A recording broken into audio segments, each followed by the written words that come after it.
Bonjour à tous.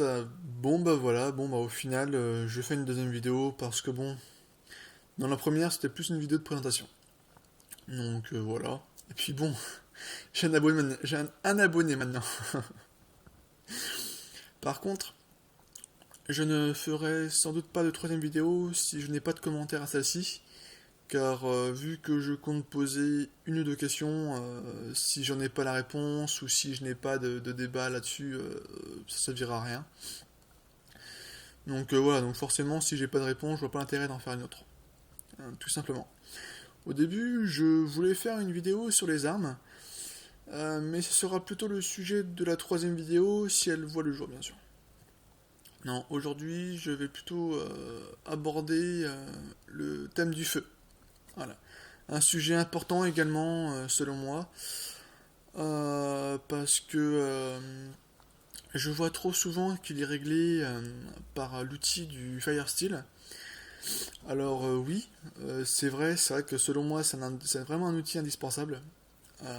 Mais si mes souvenirs sont bons, je crois que un Firesteel correspond à 12 000 grattages. Enfin, plus ou moins, hein, je suis pas à quelques grattages près. Voilà. 12 000 grattages, bon, c'est bien. C'est vrai que pour ceux qui arrivent à faire un feu au premier grattage, c'est nickel. Mais c'est pas toujours le cas. Bien souvent, il faut 5, 6, parfois une dizaine de grattages pour allumer un feu. Hein. Donc après ces 12 000 grattages, vous faites quoi? Hein, voilà. Et puis même, au pire, pour une raison X ou Y, vous n'avez plus votre Fire Steel. Vous faites comment? Vous pouvez l'avoir perdu, l'avoir oublié, enfin bref. Voilà, il peut y avoir X raisons hein, qui fait que. Donc, je pense que tout miser sur le Fire Steel, je trouve que selon moi c'est une grave erreur. Hein. Ça peut vraiment dépanner, etc. Mais bon, voilà. Hein, faut pas tout miser sur lui. Par contre, je vais vous poser une petite question qui peut paraître bête, pardon. Dans le cas où il pleut, hein, euh, vous faites comment pour allumer un feu? Parce que rien n'est sec. Tout le bois est humide, il n'y a pas d'air sèche.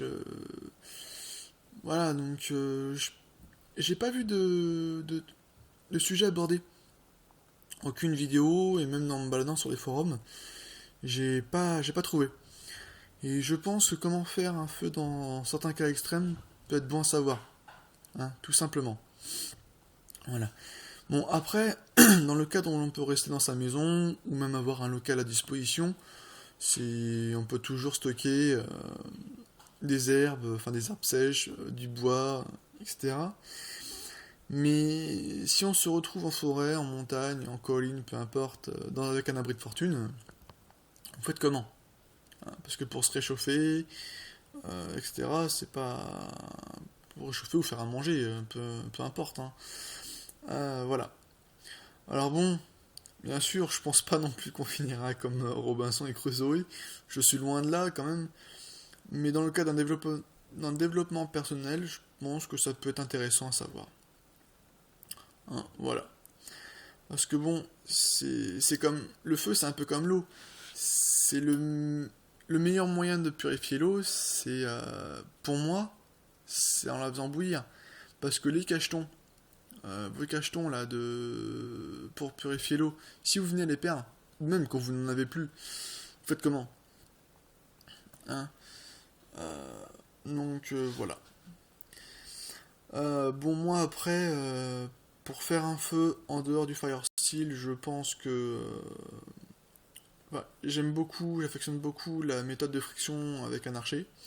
Alors après, c'est vrai, il faut de la corde, mais en revanche, vous pouvez très bien vous faire des bracelets ou autres en paracorde. Paracorde, c'est génial, vous le décortiquez, vous avez au moins 3 fils à l'intérieur. C'est génial, vous pouvez faire un tas de choses avec de la paracorde, pardon. Hein. Vous pouvez vous faire des bracelets en mettre au poignet, les enrouler sur un couteau. Enfin, voilà quoi, c'est. Voilà. il y a un tas de possibilités avec la paracorde. Alors maintenant, chacun, chacun fait ce qu'il veut. Voilà.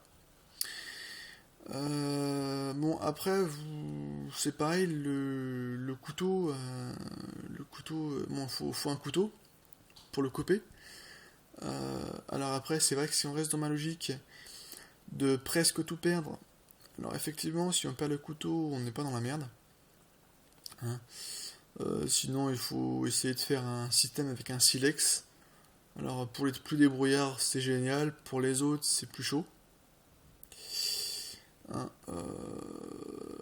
parce que voilà, c'est vrai que malheureusement, le couteau, c'est un outil, en revanche, que je définirais indispensable. Hein. C'est comme pour la corde. Voilà. Donc faire en sorte de ne pas perdre. Voilà. Hein, je pense que ma vidéo est terminée sur ce thème. Hein, ah non, non, pardon, non, j'ai une autre question. Savez-vous enfin, où on trouve des barres de magnésium? Parce que quand on les gratte, en fait, ça fait des fines particules comme des petites épluchures, et ça aide énormément au démarrage d'un feu avec un Fire Steel. Donc, si vous savez c'est pareil, ça je suis preneur. Hein. Voilà. Bon, bah, c'est ici que se termine ma vidéo. Hein, donc, j'attends de vos nouvelles. Dans le cadre où je n'aurai aucune réponse à mes 2 questions, il n'y aura pas d'autres vidéos sur ce thème. Enfin, sur le thème du survivalisme, en tout cas. Hormis peut-être si je peux trouver quelque chose afin de vous apprendre, avant de vous apprendre comment faire certaines choses, etc. Voilà. Et dans le cas contraire, bah, je vous souhaite une bonne continuation, en espérant que tout se passe bien dans le meilleur des mondes. Voilà. Allez, bye.